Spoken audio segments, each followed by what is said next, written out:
محترم سامعین و ناظرین، مال کا مل جانا اللہ کی طرف سے بہت بڑی نعمت ہے۔ مال فی نفس ہی کوئی بری چیز نہیں ہے۔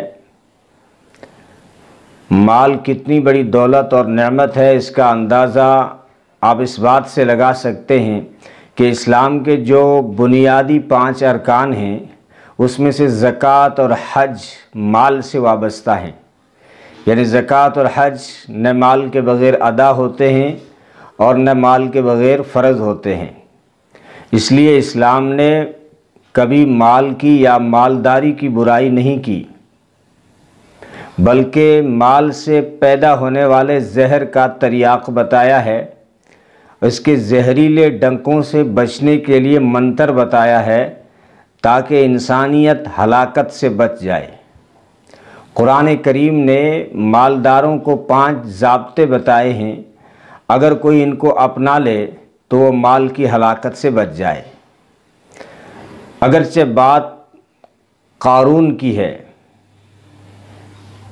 یعنی حضرت موسیٰ علیہ السلام نے اور ان کی قوم نے جب قارون کو سمجھایا،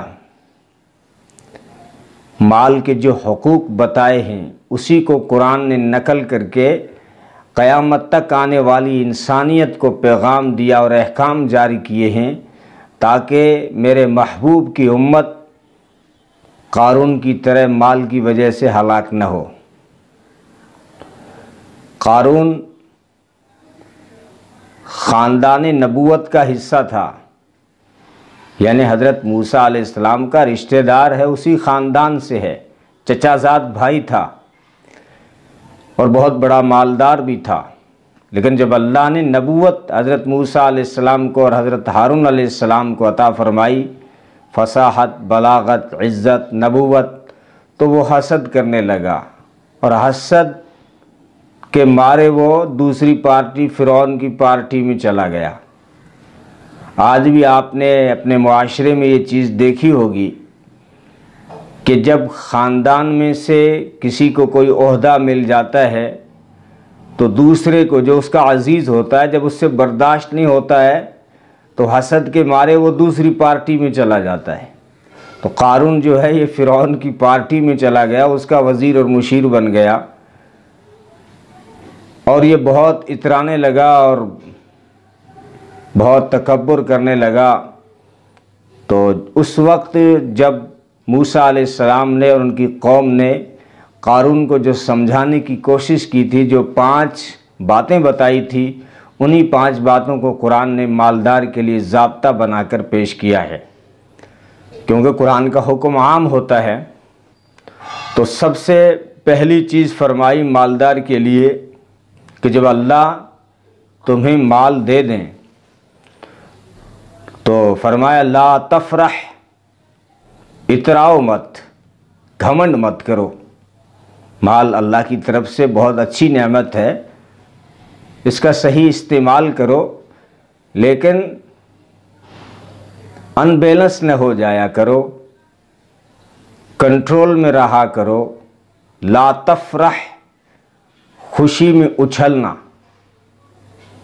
اترانا، گھمنڈ کرنا، تکبر کرنا۔ حالانکہ مال کے ملنے پہ خوش ہونا وہ الگ چیز ہے، لیکن خوشی میں اترانا یہ الگ چیز ہے۔ گھمنڈ میں اترانا یہ بری چیز ہے۔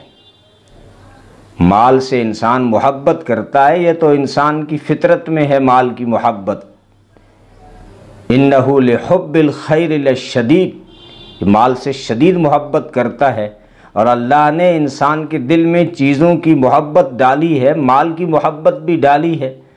زین للناس حب الشہوات من النساء والبنین والقناطیر المقنطرۃ من الذہب والفضہ والخیل المسومہ والانعام والحرث۔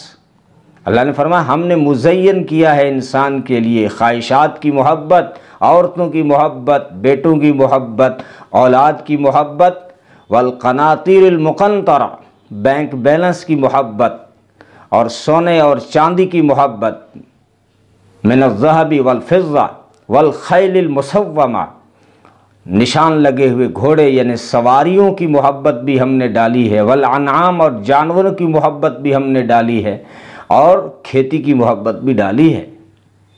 تو محبت مال سے بری چیز نہیں ہے، خوش ہونا بھی بری چیز نہیں ہے، طلب کرنا بھی بری چیز نہیں ہے۔ حضرت ایوب علیہ السلام غسل شفا فرما رہے ہیں کہ اللہ کی طرف سے ان کے اوپر سونے کی تتلیاں برسنا شروع ہوئی، یا سونے کی ٹڈیاں یا مکڑیاں جو بھی، لیکن سونا تھا، سونا برسنا شروع ہوا تو وہ نہانا تو بھول گئے اور ان سونے کے پیچھے، تتلیوں کے پیچھے، ٹڈیوں کے پیچھے لگ گئے، ان کو جمع کرنے لگے۔ تو اس وقت اللہ نے سوال کیا، وہ میرے پیغمبر سونے کو دیکھ کو اتنے للچاتے ہو، اتنا حرص کرتے ہو؟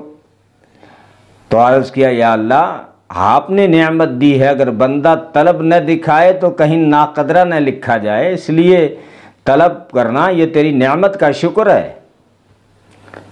تو مال کی محبت الگ چیز ہے، لیکن قرآن نے کہا کہ اتراؤ مت، گھمنڈ مت کرو۔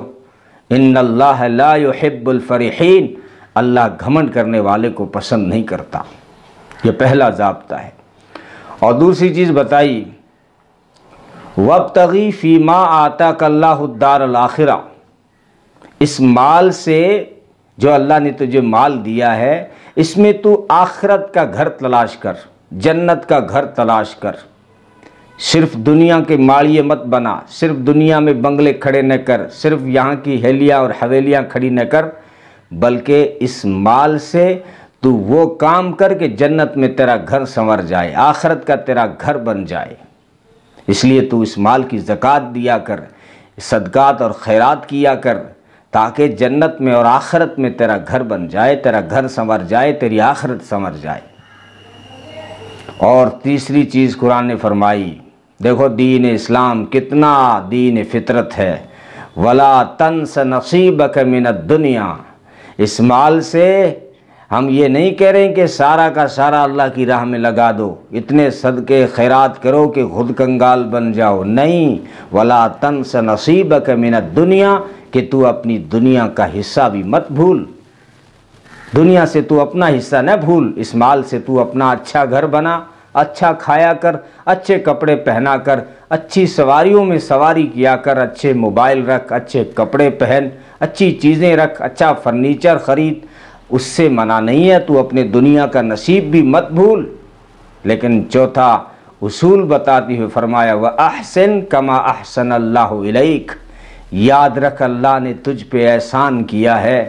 یہ جو مال تجھے ملا ہے تیری ہوشیاری یا تیری عقل کی وجہ سے یا تیری ڈگری کی وجہ سے نہیں، تیرے ایجوکیشن کی وجہ سے نہیں، بلکہ اللہ نے تجھ پہ احسان کیا ہے، تجھے مال دیا ہے، تو اس مال کے ذریعے سے غریبوں پہ احسان کر، اس سے تو غریبوں پہ احسان کر، تو غریبوں کے کام آ جا، کسی بیمار کے کام آ جا، کسی تنگ دست کے کام آ جا، کسی پریشان حال کے کام آ جا۔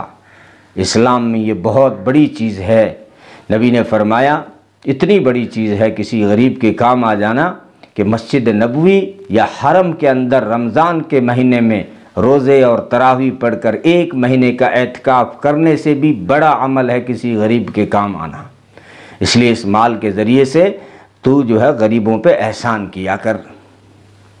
اور 5واں ضابطہ بتاتے ہوئے قرآن نے کہا وَلَا تَبْغِ الْفَسَادَ فِي الْأَرْضِ، اس مال سے، مال کے نشے میں آ کر گناہ نہ کر جس سے زمین میں فساد پھیل جائے۔ تو ہے مالداری، اس مال کے ذریعے سے تو گناہ نہ کر، گناہ کے کام نہ کر، تو کسی کے اوپر ظلم نہ کر، تو اس مال کے نشے میں آ کے زنا میں مبتلا نہ ہو جا، مال کے نشے میں آ کر تو جو ہے شراب میں مبتلا مت ہو جانا، گناہوں میں مبتلا مت ہو جانا، اس سے زمین میں فساد پھیلتا ہے۔ مفسرین فرماتے ہیں فساد سے مراد یہاں گناہ ہے، کیونکہ زمین میں جو فساد آتا ہے وہ انسانی گناہوں کی وجہ سے آتا ہے۔ ظہر الفساد فی البر والبحر بما کسبت ایدی الناس، کہ زمین اور خشکی اور تری میں جو فساد آتا ہے یہ انسانوں کی اپنے ہاتھوں کی کمائی ہوا کرتی ہے، یعنی ان کے گناہوں کا نتیجہ ہوا کرتا ہے۔ یہ ہمارے گناہوں کی پاداش ہے، ورنہ کہیں شیر بھی جوتے جاتے تھے حل میں۔ تو 5واں ضابطہ قرآن نے بتایا ہے کہ جو ہے تو اس مال کے ذریعے سے گناہ کر کے زمین میں فساد نہ پھیلا۔ اللہ تعالیٰ عمل کی توفیق عطا فرمائے۔